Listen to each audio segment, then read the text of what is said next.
SIR আতঙ্কে ফের মৃত্যু সিউড়িতে। শুনানিতে আজ হাজিরা দেওয়ার কথা ছিল খেলারাম বৈদ্যর এবং আতঙ্ক থেকেই হৃদরোগে মৃত্যু বলে অভিযোগ করা হচ্ছে। ইতিমধ্যেই পরিবারের তরফ থেকে আতঙ্ক থেকেই এই মৃত্যুর ঘটনা বলেই দাবি করা হচ্ছে পরিবারের তরফ থেকে। সিউড়ির এই ঘটনা আপনাদের জানাবো। এসআইআর আতঙ্কেই ফের মৃত্যুর ঘটনার অভিযোগ সামনে এলো এবার বীরভূমের সিউড়ির এই ঘটনা বলেই জানা যাচ্ছে। শুনানিতে আজ হাজিরা দেওয়ার কথা ছিল খেলারাম বৈদ্যর এবং আতঙ্ক থেকেই এই মৃত্যুর ঘটনা বলে জানাচ্ছে পরিবারের সদস্যরা।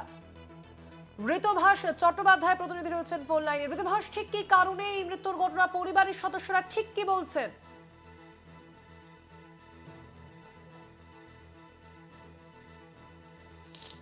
ঋতভাস, শুনতে পাচ্ছ?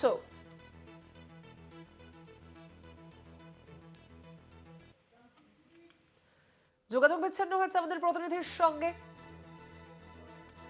আতঙ্ক থেকে হৃদরোগে মৃত্যু বলে অভিযোগ করা হচ্ছে পরিবারের তরফ থেকে, ঠিক কি বলা হচ্ছে শুনুন। কালকে সারাদিন এক বেলায় ভাত খেয়েছে, আর সারা রাতে কিছু খায় নাই, নিয়ে ভালোই ছিল। দিয়ে সবাই ওই বাংলাদেশে চলে যাব বলে ও হার্ট অ্যাটাক করলো।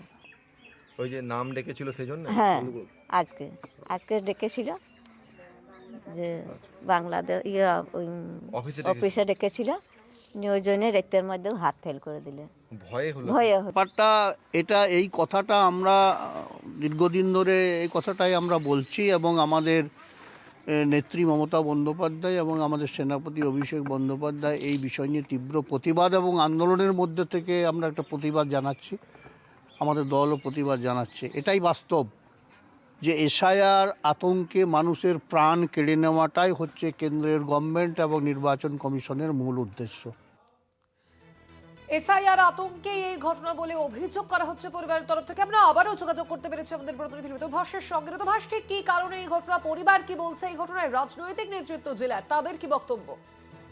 হ্যাঁ, একদমই। দেখো, আবারও যে এসআইআরের আতঙ্কে মৃত্যু, এমনই কিন্তু অভিযোগ উঠছে বীরভূমের শিউরির 2 নম্বর ব্লকের যে গাংটে গ্রাম, সেখানে লক্ষ্মীরাম বৈদ্য বা লক্ষ্মীরাম বেদে তার কিন্তু গতকাল রাত্রে বা আজ মধ্যরাত্রে হঠাৎ করে হৃদরোগে আক্রান্ত হয়ে মৃত্যু হয়।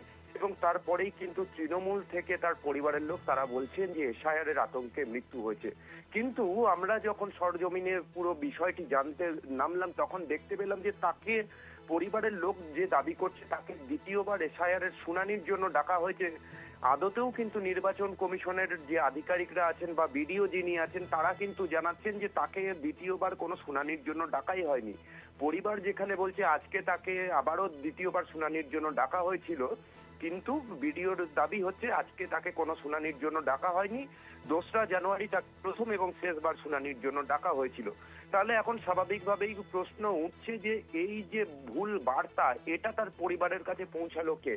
আদৌ কি তারা ভুল বুঝেছিলেন, না ইচ্ছাকৃতভাবে কেউ ভুল বার্তা তার পরিবারের কাছে পৌঁছেছে? আমরা এই ঘটনার পরে দেখলাম সিউড়ির 2 নম্বর ব্লক তৃণমূলের সভাপতি নুরুল ইসলাম, তিনিও একই কথা দাবি করছেন যে এসআইআরের আতঙ্কে মৃত্যু হয়েছে এবং তাকে আজকে কিন্তু ডাকা হয়েছিল এসআইআরের হাজিরার জন্য। তার জন্য তিনি 3 দিন ধরে খাওয়া বন্ধ করে দিয়েছিলেন, শুধু বলছিলেন আমাকে বাংলাদেশে পাঠিয়ে দেওয়া হবে। এমন অবস্থাতেই কিন্তু গতকাল রাত্রেবেলাতে তার মৃত্যু হয়। কিন্তু এই যে ভুল তথ্য বৃদ্ধের কাছে পৌঁছালো এবং তারপরেই তিনি আতঙ্কে হৃদরোগে আক্রান্ত হয়ে মারা গেলেন। এই ঘটনা নিয়ে কিন্তু সোচ্চার হয়েছে বিজেপির জেলা সভাপতি। তিনি আমাদেরকে ফোন মারফত জানান যে এটা তৃণমূল ইচ্ছাকৃতভাবে আতঙ্ক সৃষ্টি করছে। এই মৃত্যুর সঙ্গে কিন্তু এসআইআর এর কোনো রকমের যোগাযোগ নেই। তিনি হৃদরোগে আক্রান্ত হয়ে মারা গিয়েছেন এবং সেটা মানে স্বাভাবিক মৃত্যু। এর সঙ্গে এসআইআর এর কোনোভাবেই যোগ নেই। একই কথা বলছেন প্রশাসনের আধিকারিকরাও। যে কিন্তু এই ঘটনা থেকে স্বাভাবিকভাবে একটা প্রশ্ন উঠছে যে তাহলে কি মানুষকে ভুল বোঝানো হচ্ছে? বারংবার কিন্তু এই একই প্রশ্ন সামনে আসছে। যদিও এই ঘটনা নিয়ে ইতিমধ্যেই জেলা জুড়ে শুরু হয়েছে রাজনৈতিক চাপানোতর এবং ওই এলাকার যিনি BLA-2, যার বিরুদ্ধে অভিযোগ উঠছিল যে তিনি এই পরিবারকে বলেছেন, তৃণমূলের BLA-2, তিনি এই পরিবারকে বলেছেন যে তাকে আজকে হাজিরায় ডাকা হয়েছে। তিনি কিন্তু বলছেন যে আমি এরকম কোনো কথাই বলিনি। আমি বলেছিলাম যে তার যেহেতু একাধিক নথিতে একাধিক নাম রয়েছে, তার জন্য সে কাগজপত্রগুলো ঠিক রাখতে, যেন পরবর্তীকালে ডাকা হলে তিনি সেই কাগজগুলো দেখাতে পারেন। অর্থাৎ এই যে ঘটনা, এই ঘটনার পরে কিন্তু একটা বিশাল প্রশ্নচিহ্ন থেকেই যাচ্ছে যে মানুষকে ভুল কি আদৌ বোঝানো হচ্ছে, না অশিক্ষার জন্য তারা বুঝতে ভুল করছেন। সব মিলিয়ে কিন্তু একটা রাজনৈতিক চাপানোতরের সৃষ্টি হয়েছে। স্বর্ণালী, ধন্যবাদ তোমায় ঋতুভাষ।